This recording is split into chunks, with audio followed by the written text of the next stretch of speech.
You're right, it's Noir Vortex here.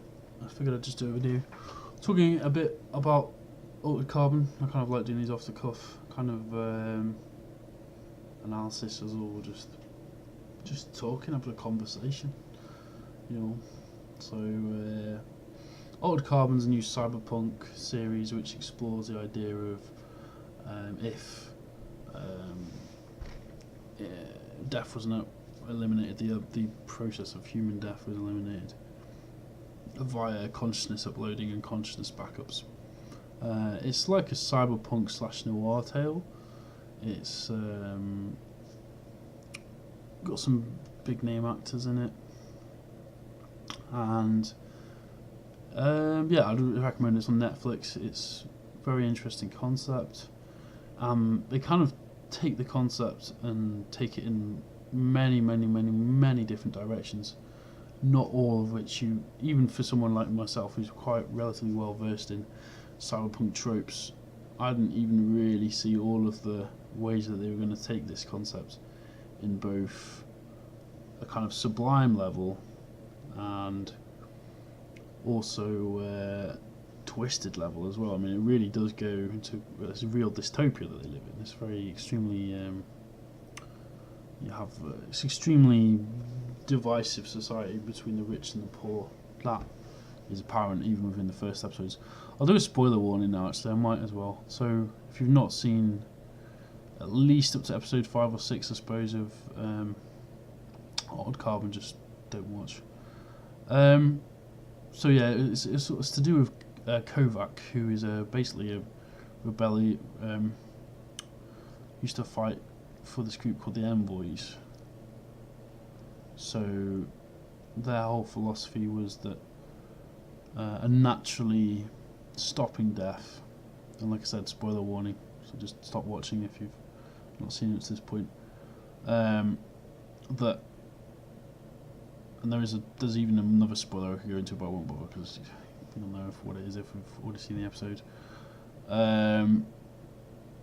So they don't think that unnaturally prolonging life forever, indefinitely, is a good idea. And interestingly enough, Kovac emerges into a world where, you know, a world that he didn't want to be, and then it is. And I can talk freely now. The world of Altered Carbon is just corrupt at the core. It's pure dystopia, pure cyberpunk dystopia, pure Gibson Neuromancer. It's purely. There's a lot of basically, because everyone can live forever, and you have this hyper elite called Meths, and the Meths are just like the imagine the worst version of excessive, greedy, selfish, narcissistic, rich people on Earth now, and times it by 10. They are sociopathy.com. It's portrayed as sociopathy.com in the film and the series. There's just absolute. I mean, they've obviously lived for a long time, but they've just allowed the worst primal instincts to kick in, and they see themselves as an elite. They see themselves as a master-slave thing, I guess, if you want to look into it in a Nietzschean kind of off. Sorry, my cat's just being an arse. Get off! Stop messing around on the computer, stupid cat. It's like a master-slave thing. They see themselves in that superior light. And yeah, it just gets pretty ugly in the series where they just they treat death has become, it's like Rome in some ways. It's like they kind of distract themselves with sex and violence. It's just meaningless. It's not meaningful sex like a lot of prostitution that's explored in the film. It's got a lot of flack for this, actually, for objectifying women is one of the things that's been put against it, but really no one's free from kind of sexual objectification in this film, though, in this series. I think it's kind of a moot point, really. It's not yeah, there is objectification in it, but that's because it's a dystopia. It's not saying this is good. That's the point. Like, so I don't get. Well, I don't really understand that criticism. I mean, yeah, obviously there's some nudie bits, and if you're attracted to women, then you'll like that, obviously. But then there's nudie bits with men as well, so it's just, I don't understand what that criticism. It's just generating headlines, isn't it? Really. Anyway, I digress. Where was I? The graphics are all amazing, stunning. For considering it's a made-for-Netflix series, they're really high quality, and I love the lighting of it. I mean, I'm a big cyberpunk aficionado, so it immediately struck a chord with me, I suppose. And it's very moody, a lot of steam, but then a lot of the AI buildings and the way that those interact are quite new, and the way that it's explored. The actual virtual reality spaces have got this weird kind of almost psychedelic effect on that's over them, so you can kind of distinctly see between the two modes, like virtual constructs and reality. And yeah, the film does the series does explore very well the blurred line between what is reality and fiction.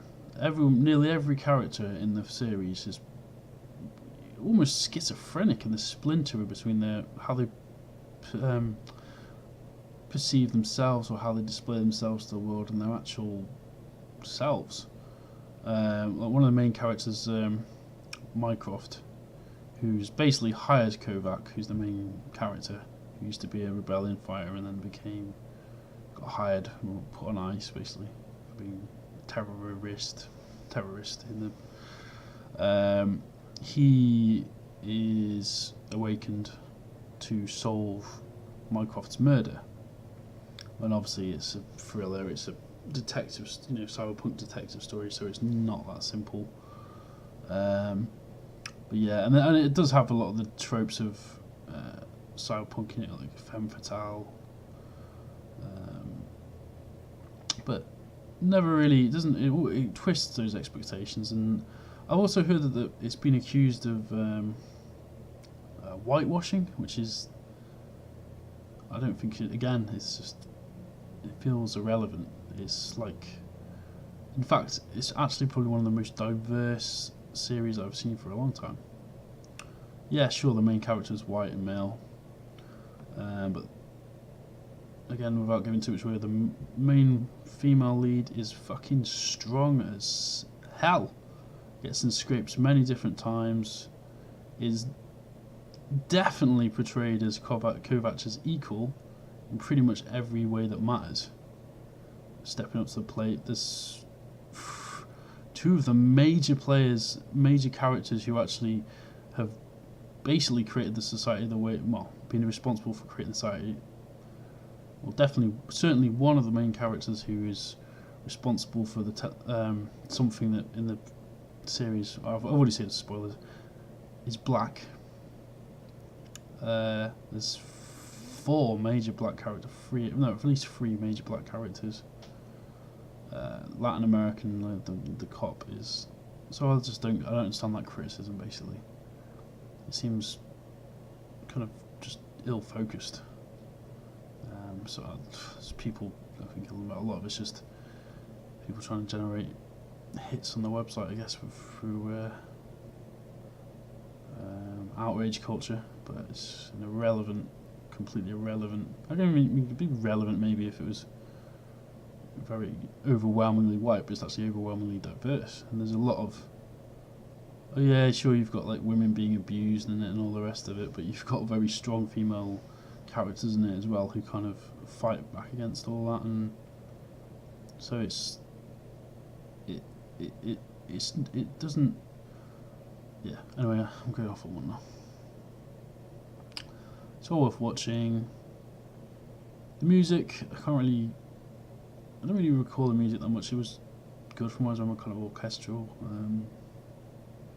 But I mean, you kind of get. It's just one of those series where you get really sucked into the world. I've like caned the whole thing in about week and a half, I guess, all 9 episodes, or 10, or whatever it was, 10 I think. I've flown through it, and it's been a real pleasure. I mean, I'm a big cyberpunk fan, so it's basically designed for somebody like me who's very into cyberpunk, but I think it's accessible. It's not difficult to understand the world that they're in, or kind of concepts or anything. It should be relatively accessible for most people, I think. But those are some thoughts on Altered Carbon.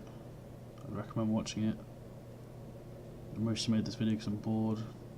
Streaming consciousness as always. And, yeah.